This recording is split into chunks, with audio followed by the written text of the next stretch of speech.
Ito ang Mindoro. Ang Mindoro ay nahahati sa dalawang bahagi, ang Occidental Mindoro at ang Oriental Mindoro. Ang Oriental Mindoro ay binubuo ng 14 na bayan with one city, ang Calapan City. Ako, si Turistang Mangyan, at ito ang aking kwento.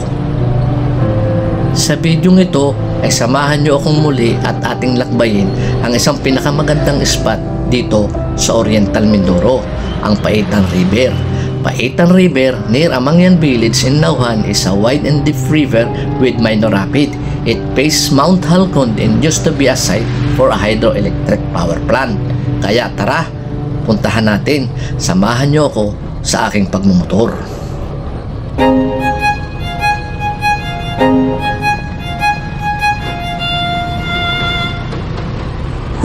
Wow! Paraiso, mga ka-TM.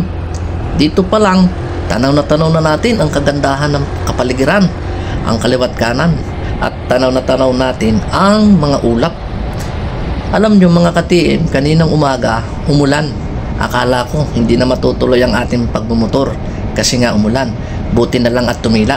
Kaya ngayon, ito, tuloy ang ating pagmumotor at ating pupuntahan ang isang magandang spot sa Nauhan, ang Paitan River, mga katurista. Dito pa lang, kita mo na mga ka-TM, ang ganda ng lugar. Talagang ang mga halaman, mga punong kahoy, mga niyog, tanaw na tanaw ang kagandahan talaga ng daang ito. Ang karasadang ito yung highway, ito yung main highway. Tayo ay pagdating natin doon sa Kuwan, sa Unsiwari ko, ay doon tayo liliko at doon tayo pupunta. Medyo iba-iba ang daan doon. Mga ka-TM, maganda rin ang daan doon. Hindi katulad doon sa ating unang pinuntahan na rough road ng ating dinaanan. Dito sa lugar na ito, kakaliwa tayo dito. Ito wari ko ang tinatawag na unsi. Hindi ako sure mga ka-TM, kaya pakikomenta lang sa comment section kung ano ba itong lugar na ito. Yung mga taga rito sa lugar na ito, pakicomment na lang ako. Kita nyo mga ka-TM, ang ganda ng lugar na to. Kitang kita. Talagang buhay na buhay yung kapaligiran, at saka yung mga ulap, mga ka-TM, ang gandang pagmasdan. At saka yung langit, asul na asul, sulit na sulit talaga. Ang ganda talaga ng Pilipinas. Kita nyo mga ka-TM, dito sa kaliwang bahagi ko at saka ng bahagi ko, ito yung mga palayan, ang lapad ng palayang ito. Talagang kitang kita mo ang ganda. At sa layo, kita nyo yung malayong yun, mula dito hanggang doon sa dulong iyon, kitang kita mo ang kagandahan ng kalangitan, ang napakaraming ulap na sa bundok. Yung bundok halos hindi na makita, gawa nga na napakaraming ulap. At ang maganda dito mga ka-TM, napakaganda na ng daan dito. Kita nyo ang daan, samintado na, hindi katulad doon sa una natin dinaanan na rough road siya, kaya medyo mahirap na daanan. Kaso safe naman tayo doon kasi walang masyadong nagdadaan ng mga sasakyan. Hindi katulad dito mga ka-TM, medyo marami tayong makakasalubong dito ng mga sasakyan. Ito medyo kaunting rough road to. Medyo rough road dito mga ka-TM, pero hindi naman siya masyadong mahaba yung rough road niya. Sa mitado na ulit itong ating dinadaanan. Napakaganda ng lugar nito mga ka-TM. Ang daming bulaklak dito sa kanang bahagi ko, at dito naman sa kaliwa mga niyog. Ito welcome, komunal na tayo. Nasa komunal na tayo mga ka-TM. Welcome to komunal. Ang ganda dito. Tingnan mo mga ka-TM, panalong panalo, sulit na sulit. Hindi mo nakikita dito dito sa kanang bahagi ko. Ang ganda ng kapaligiran dito. Mga puno, mga niyog, saging. At dito sa kaliwang bahagi ko, ang ganda mga ka-TM. Panalong panalo. Wow! Ang lupit nito mga ka-TM. Ang ganda mula dito hanggang doon sa dulong yun. Tingnan mo mga ka-TM, ang ganda ng formation ng mga ulap. Habang sila nakapatong sa bundok, at yung bundok halos hindi mo na makita sa karamihan ng mga ulap. At dito sa kanang bahagi naman, puros palayan. Ang ganda mga ka-TM, panalong panalo, solid nature. Yan mga ka-team, meron din pala ditong yung fuel station. Kaya kung kayo ay mauubusan ng gasolina o ng fuel ninyo, meron din ditong madadaanan. Hindi rin kayo basta-basta mahihirapan sa pagpifuel. Ang ganda dito, tanaw na tanaw talaga, ang ganda. Kalikasan, ang ganda mo. Dito lang sa parting ito, talagang marami ditong makakasalubong ka at lalampas sa iyo mga sasakyan. Kasi nga parang main road na rin ang style nito. Hindi naman talaga totally main road kasi ito'y papasok na rin. Kaso nga lang, maganda na ang karsada at marami na mga kabahayan dito, kaya marami tayong may encounter dito mga sasakyan. Hindi katulad doon sa una nating dinaanan na talagang wala siyang kasinong sasakyan na nadaan at talagang iilan. Ito, nasa Canubing na tayo. Barangay Canubing na tayo mga ka-TM. Ang ganda rin ng lugar nila, no? Ang kanilang bayan, ang ganda rin. Malinis din, no? Napakaganda. Disiplinado rin ang mga tao dito. Hindi masyadong nagkakalat mga ka-TM, oh. Kita mo ang kapaligiran, no? Wala ka halos makita dumi.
At ayun nga mga ka-TM, tayo ay tuloy na uli sa ating pagmumotor. Bumili lang kami ng pang-ihaw na mga tilapia. Mura ang bili ko. Napakamura ng bilihin dun. At saka marami kang pagpipilian, pero ang pinili ko lang tilapia mga ka-TM. Dito, kakanan daw kami dito sa parting ito. Ayan, kakanan kami dito mga ka-TM. Ang ganda ng kanilang lugar, ano? Napakalinis, ano? Wala ka halos makikitang basura na nakalat sa karsada, sa tabihan, wala. Disiplinado ang mga tao dito sa parting ito.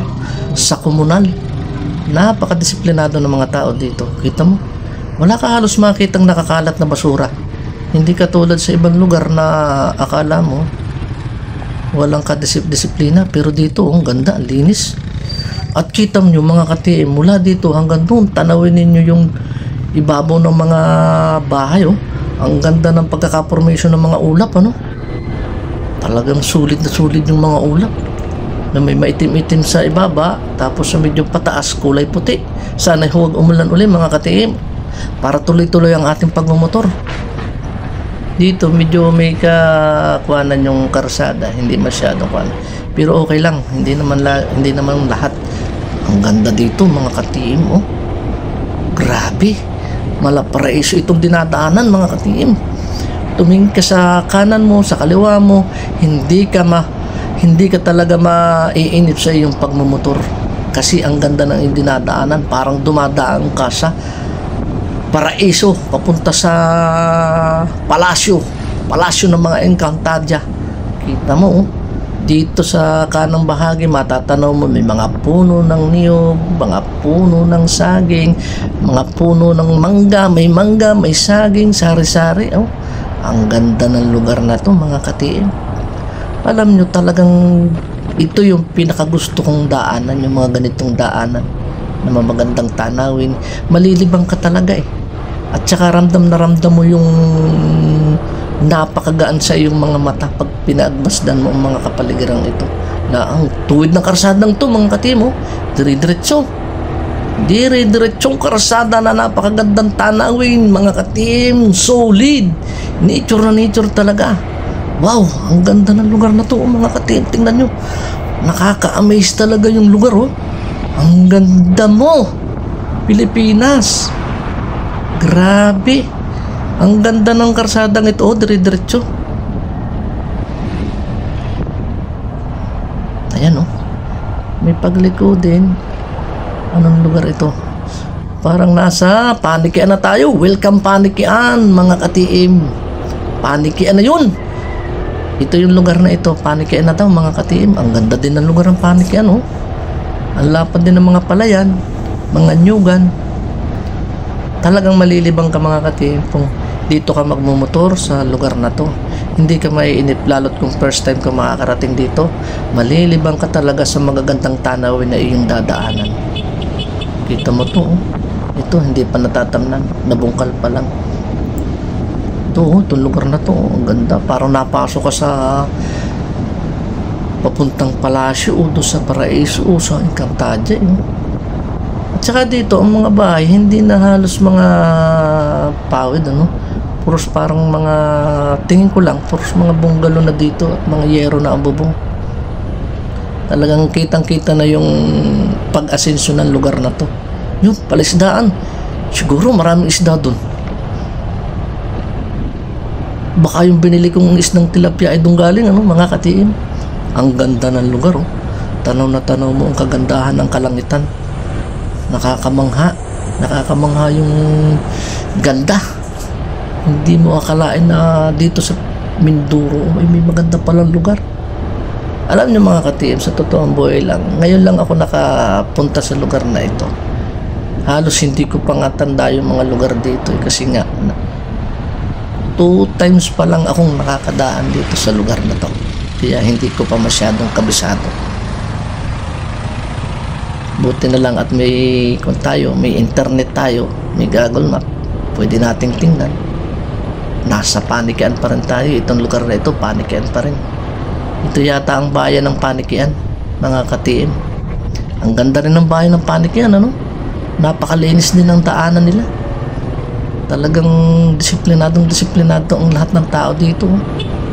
Halos wala kang makitang basurang nakakalat sa tabi. At kita mo talaga yung concern ng bawat isa. Diba mga katiim? Ang ganda din ang lugar. Mula dito, pagmasdan mo mga katiim, mula dito hanggang doon at tanawin mo yung mga ulap sa kalangitan. Ang galing, ang ganda. Halos hindi mo na makita yung bundok. Alam mo yung bundok na yan ang ating pupuntahan mga katiim. Mismong dyan sa bundok na yan, nandun yung ating pupuntahan, yung Paita River. Alam niyo mga katiim, hindi ko pa rin napupuntahan yung Paita River na yan. Dati naririnig ko yan, pero talagang hindi ko pa nararating yan. Kaya wala pa akong idea kung anong hitsura ng Paita River na yan. Siguro mapait yan kasi paitan. O baka maraming isda doon. Alam ganin yung mga katiim yung paitan. Yung paitan yung maliliit na isda na nahuhuli sa tabang, sa mga sapa. Ang ganda dito mga katiim. Grabe ang mga halaman dito, mga puno sa kaliwat kanan mo. Parang pumapasok ka sa napakagandang lugar, mga katiim. Parang nasa ibang bansa ka, Yung lugar nila, ang ganda. Malilibang ka talaga mga katiim sa pagmamotor dito kung ikaw dito mapapagawi. Talagang libang na libang ka talaga sa mangyayari. Uy, may bus na rin dito mga ka-TM. Kita nyo, looban na to ha. Pero may nadaan na palang bus dito. Hindi ka na mahihirapang bumiyahe, pumunta sa kung saan-saan, kung pupunta ka sa Kalapan. Meron ng bus palang nadaan dito. Ang tanong lang, ilang beses kaya nadaan dito yung bus? Siguro may oras, mga ka-TM. Baka 2 beses, 3 beses, or 4 na beses isang araw. Pero okay na rin yun. Kaysa daw sa walang nadaan. Di ba napakaalwa ng kung pupunta ka sa ng Kalapan o ng bayan. Mga ka-TM, ang ganda ng lugar na to. Ang ganda ng karsada. Oh. Talagang, kung titingnan mo, napakalinis. Wow, ang ganda talaga nito. Oh. Mga ka-TM. Ang ganda ng kaliwat kanan na dinadaanan ko dito. At saka alam nyo, ang lamig ng simoy ng hangin dito. Siguro gawa ng maraming puno. Kaya yung pakiramdam ng dampi ng hangin sa iyong katawan o sa iyong braso ay napakalamig. Ang ganda ng lugar, oh.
Anong lugar na ito? Welcome to Barangay Aurora.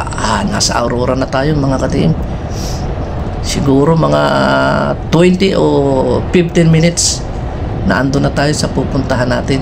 Kasi ang sabi nung kasama ko, mga nasa 35 o 40 minutes daw pamula doon sa bahay namin hanggang doon sa Paitan River.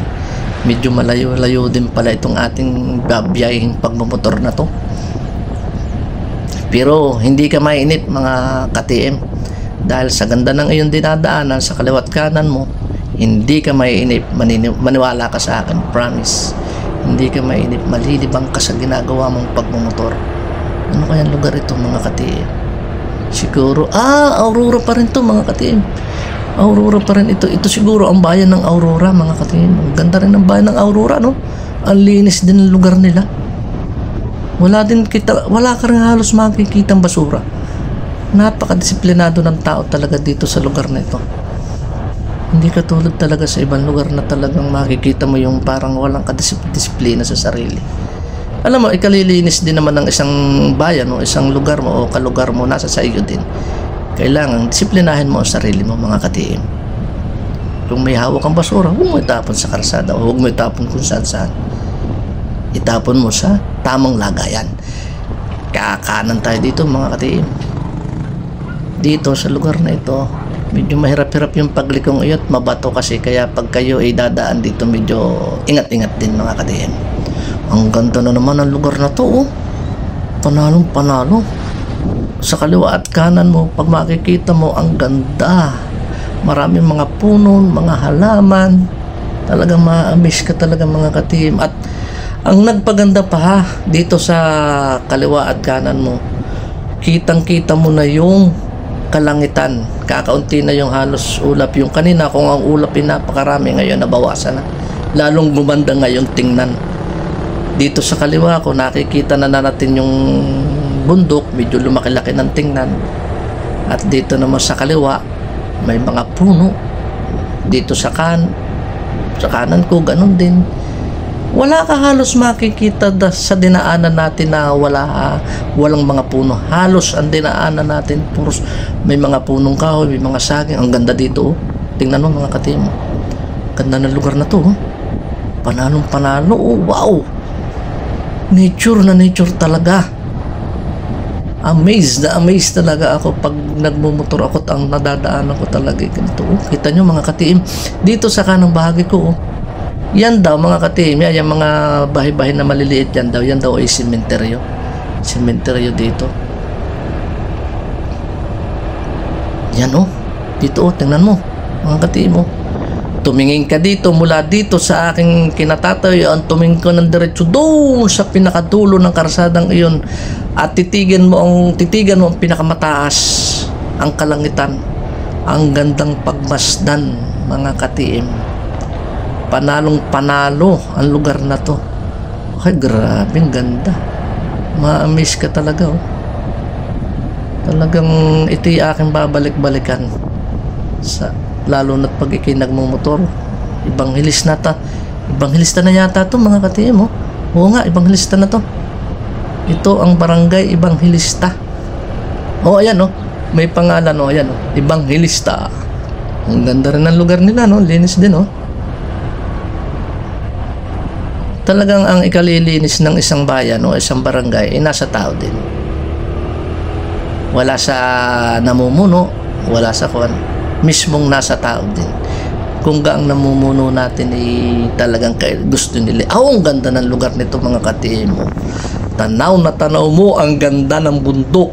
Ang bundok na may mga ulap sa ibabaw. Wow! Sa kaliwa at kanan, dinis sa kanan, sa kaliwa. Wow! Ang ganda mga ka-TM. Ingat kayo dito mga ka-TM. Pagdadaan kayo dito, medyo may kunyong daang ito. Hindi naman siya parang baka mabilis yung pagpapatakbo ninyo. Tumama yung gulong na dyan, sumemplang kayo kasi medyo mataas-taas ng kaunti yun. Ang ganda rin, oh. Talagang tanaw na tanaw mo mga ka-TM.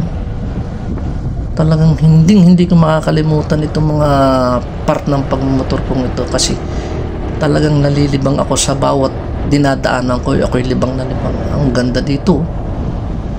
Ang lapad ng palayan, oh. Dito sa kaliwang bahagi ko, palayan. Ito na sa kanang bahagi ko, parang ilog na yata o ito malapit na yata tayo mga ka-TM, oh. Tanaw na natin yung paanan ng bundok. Diyan tayo pupunta. Naandyan daw yung Paitan River. Naandyan na kami. Wait ka lang. Dito may kaunting rough road tayong nadadaanan. Pero hindi namang masyadong mahirap daanan kasi nga walang masyadong batong malalaki. Maliliit lang siya. Tapos ito, kaunting rough road lang to. Samintado na uli ang ating dadaanan. Tingnan mo mga ka-TM dito sa kanang bahagi mo. Wow, talagang ang ganda ng lugar na to. Maraming magaganda dito sa Mindoro na ma-amaze ka talaga. Sa mga formation ng ulap, kita mo formation ng ulap, oh. Parang nakadrawing, eh. Sa kanang bahagi nakikita na natin yung halos paanan ng bundok na maberde-berde. At dito naman sa kaliwang bahagi ko may mga palayan. Tapos yung ating dinadaanan may saging, may niyog, may kahoy. Grabing ganda dito mga ka-TM, oh. Ma-amaze ka talaga. Ma-amaze ka sa lugar na iyong dinadaanan. Ang ganda. Ang ganda mo. Nature. Solid mga ka-TM. Para kang nakatira sa paraiso. Paraiso na sobrang ganda. At dito mga ka-TM, matutukan ka talaga kasi kahit napakalayo na nito sa Kabiasnan o sinasabi doon sa main road, ang karsada napakaganda na, samentado na. Mayroon mang ilang-ilan na rough road pero hindi halos ganun. Kalimitan mga samentado na talaga ang daanan. At talagang mamamangha ka kasi yung daanan, ang ganda nito. Parang napanood ko na ito sa movie. Parang nasa ibang bansa ka. Sa ibang bansa yun. Yung sa kaliwat kanan mo napakaraming mga puno na doon kadadaan sa gitna na diretsong karsada. Wow, ganda dito. Talagang probinsyang yung dating dito. Pag dito ka napapunta, dito sa kaliwang bahagi, mga puno. Parang malapit na yata tayo mga katiim. Parang bundok na yata ito hindi pa. Pero malapit na tayo. Siguro mga 5 minutes na lang or 5 to 10 minutes nandun na tayo. Ang ganda dito, Grabe. Ang sarap sigurong manirahan dito. Talagang ma-amaze ka. At saka malilibang ka dito pag ikaw ang nanirahan dito. Ang ganda kasi ng lugar nila, Tsaka ang maganda dito kasi, alam niyo mga kati, maraming mga puno. Parang ang mga puno dito hindi pinuputol, Parang talagang inaalagaan nila ng todo. Lalo nitong lugar na to, dire-diretso, tuwid na karsada na ang kaliwat kanan ay may makikita kang mga nagtatanim ng halaman, may mga halaman. Dire-diretso, talagang malinis ang lugar na to. May mga bato pang kulay puti na nakalagay sa kaliwat kanan ng karsada. Ang gandang tingnan, Malinis tingnan talaga pag ang karsada ay ganito kagandang tingnan, Kita nyo mga katiyo mo. Ang ganda. Ang ganda ng lugar na to. Kahit nasa paanan na ng bundok halos, napakaganda pa rin ang lugar. Siguro ibang hilista pa rin ito. Meron din silang basketballan dito. Kung gusto nyo mag-basketball at dumayo dito, meron dito sa malapit sa paanan ng bundok. Dito sa parting ito mga kati, medyo lumiit yung karsada. Hindi naman kaliitan, pero pag may makakasalubong kang malaki, malamang titigil ka rin. At parang hindi kasya pag may makakasalubong ka. Parang paliit ng paliit ito. Dito halos one way na lang ito. Pero ang ganda ng lugar mga katiim Dito mga saging naman ang tanim dito. Pag dito ka tumira talaga sa lugar na to, hindi ka magugutom. Kahit wala kang tanim na saging. Kasi abangan mo lang na wala yung may-ari ng saging dito, makakakuha ka sigurado dito ng makakain mo saging sa kadabihan. Di ba nga mga katiim? Tama ba ako? Mali. Pero ang ganda ng lugar na to mga katiim Alam mo yung Pilipino, parang ang tahimik ng lugar na to. Parang malayo ka sa mga marites mga katiim. Parang ito na yata mga katiim Hindi pa. Parang ito na nga mga katiim Dire-diretso. Wow, ang ganda nitong lugar ganda ng lugar mga katiim. Kitang-kita mo yung bundok na yan Wow, amaze na amaze talaga, nakaka-amaze. Ang ganda ng lugar nito mga katiim. Talagang mamamangha ka sa taglay na ganda ng lugar na to. Dito medyo tumigil kami mga katiim kasi may makakasalubong daw na tricycle, kaya tumigil kami dito sa lugar na ito. Ayaw kong umuna kasi hindi ko alam naman yung lugar, kaya sumusunod ako sa kanila kasi sila yung nakakaalam ng lugar. Parang medyo mas mahirap-hirap na ang karsadang ito, medyo delikado na sa pagmumotor, kaya medyo alalay lang kung kayo dadaan dito mga katiim. Alalay lang kayo sa pagmumotor kasi medyo malalaki na ang bato dito at malubak. Kaya ingat-ingat lang kayo dito kung kayo dito mapapagawi at mapupunta kayo sa Paitan River, ay ingat-ingat kayo dito sa lugar na ito kasi medyo malalaki na ang bato sa dinadaanan natin ngayon. Pero ang ganda parang dumadaan kami sa gubat na ginawalaan ng karsada sa gitna. Siguro ito talaga hindi ito dati karsada ginawalaan ng mga tao na napupunta sa Paitan River. Pero dito sa parting ito may samentado na rin samentado na rin yung lugar dito.